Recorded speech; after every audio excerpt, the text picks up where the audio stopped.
Guys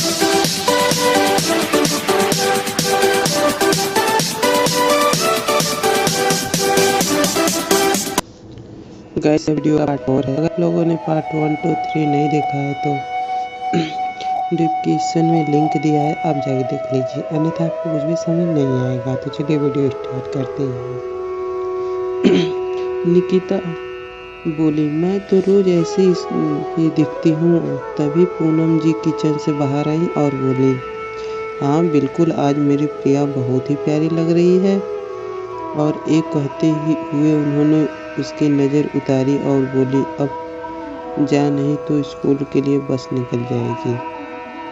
प्रिया बोली, ठीक है मम्मी, मैं जाती हूँ, आप अपना ध्यान रखना। और यह कहते हुए वो घर से निकल गई।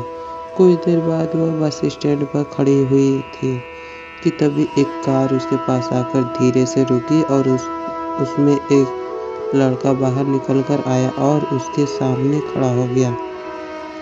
उस लड़के को देखते ही प्रिया को याद आता है कि ये निखिल का सेक्रेटरी करण है, जिसने उसकी पिछली ज़िंदगी में हमेशा ही बहुत मदद की थी। और उसे ये भी याद आता है कि कैसे उसकी वजह से करण को जेल हो गई थी। ये सब कुछ याद आते ही उसे बहुत बुरा लगता है, लेकिन फिर भी वो ऐसे बर्ताव करती है जैसे वो कुछ जानती ही ना हो।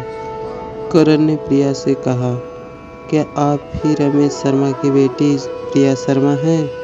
इस पर उसने कहा, जी हाँ, पर आपको मैं नहीं जानती। तो करण ने कहा कि जी, मैं करण स्वामी हूँ और मैं टेक्सटाइल कंपनी से आया हूँ। कई दिनों से हम आपको ढूंढ रहे थे, आज जाकर आप मिली हैं। मेरे सर आपसे कुछ बात करना चाहते हैं, तो प्लीज़ आपको हमारे साथ चलना होगा।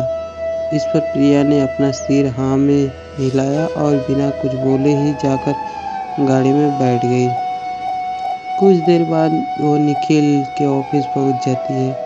करण उसे निखिल के कमरे में लेकर आया और उसने कहा, आप कुछ देर तक इंतज़ार करिए, सर आने ही वाले हैं। और यह कहने के बाद करण वहाँ से बाहर निकल गया। गाइस, इसकी आगे की कहानी आपको नेक्स्ट पार्ट में मिलेगी।